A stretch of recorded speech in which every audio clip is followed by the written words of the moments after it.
Let's talk things over with John Davidson. We haven't had a chance to join you here on the website in quite a while. First off, you make the tough decision on the coaching change. Things seem to be going pretty well under Andy Murray.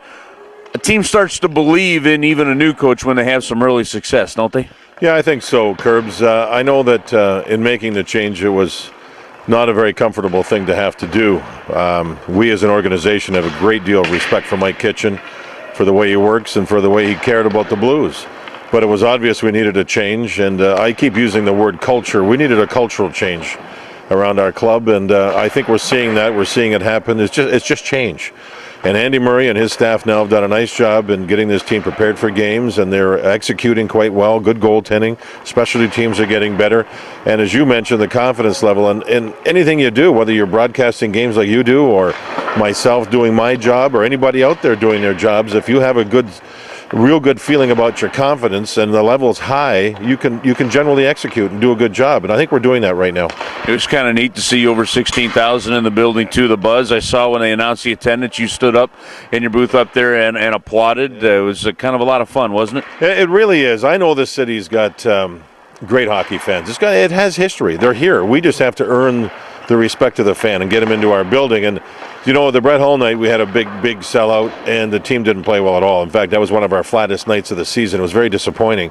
And then to see a big crowd the other night against Buffalo, or pardon me, well, yeah, the idea of having a big crowd and having the team execute and win a thing like we did against Colorado, back-to-back with Colorado, you see it starting to build. You see it starting to grow. You see the confidence that the city's starting to have in our team, and the team is starting to see even more fans. Another point I'd like to make, and it's very important, when the games were being played here earlier in the season at Scott Trade, the crowds weren't huge, but the crowds were good. They were real good. The fans that did come out, they were loud. They were behind our club. They were appreciative of a lot of different things that we're trying to do, and we appreciate that.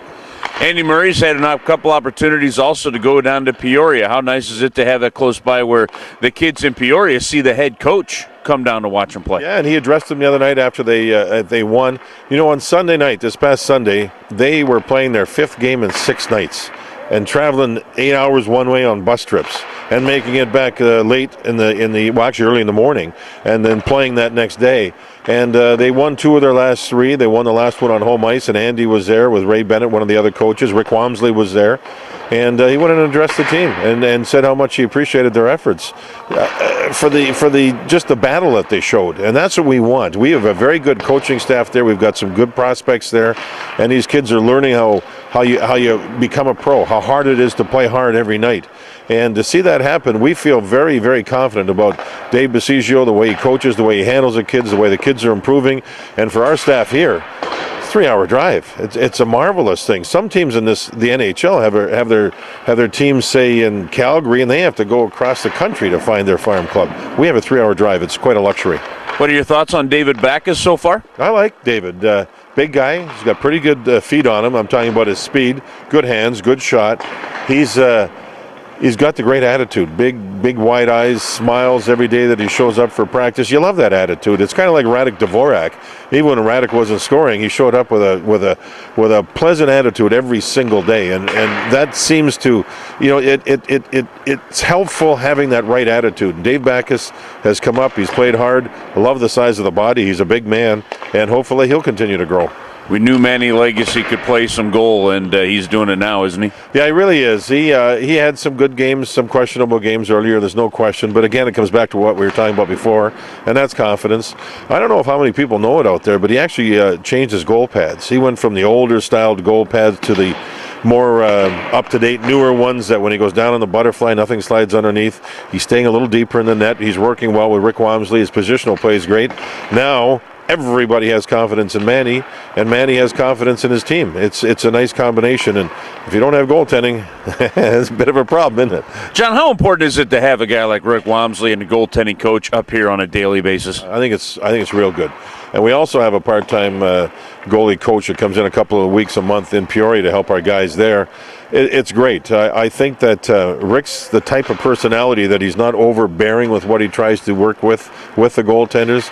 They can watch tape together. They can exchange ideas. He's innovative. He's kind of what you term ahead of the curve with the style of play. And the style of play has changed in the last 10, 15 years. If I went as an ex-goalie out to teach kids at a hockey school, I'd have a hard time. And I played in the NHL. The game's changed in that position. Rick Wamsley understands that.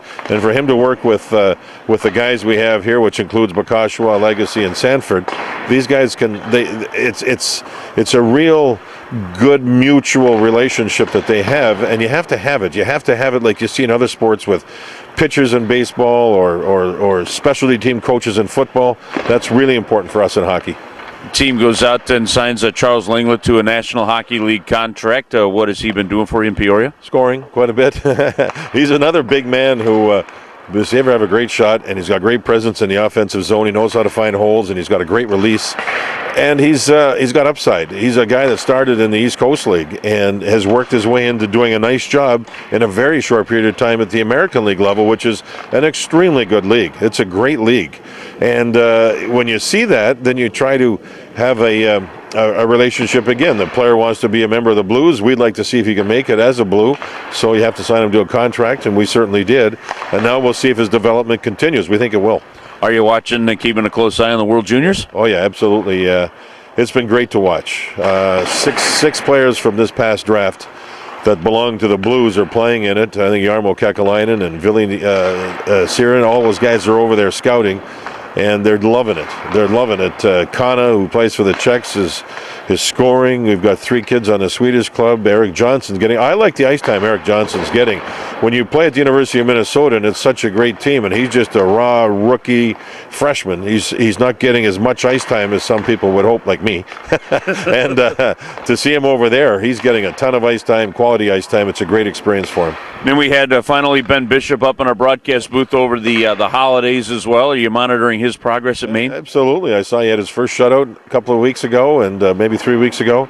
He was excited about that guy. He's a big guy. He's got another one of those fresh attitudes that I like. He shows up with a big smile on his face, and we'd like to see him to keep progressing. He's playing very, very well for them this season, getting a lot of games in, getting a lot of ice time. So he's just moving absolutely in the proper direction, the right direction, getting a good education on top of it. It's a good thing. And having a kid that was out of the St. Louis youth programs, that's really quite a story. If he ever made it here, it would be a special story, wouldn't it? And he'll have an opportunity like everybody else, and just keep working and keep playing, and everything for him is going in the right direction. He's in a very good program at the University of Maine.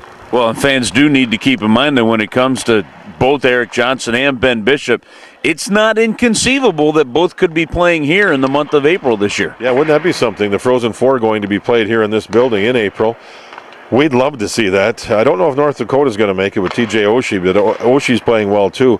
We'd love to see those types of teams come in here. We could monitor and we could brag about them. And we could tell the whole hockey world, especially here in St. Louis, that there are guys. And I think it'd be special. I know the Bishop family would love it, and I know for us, for Eric Johnson.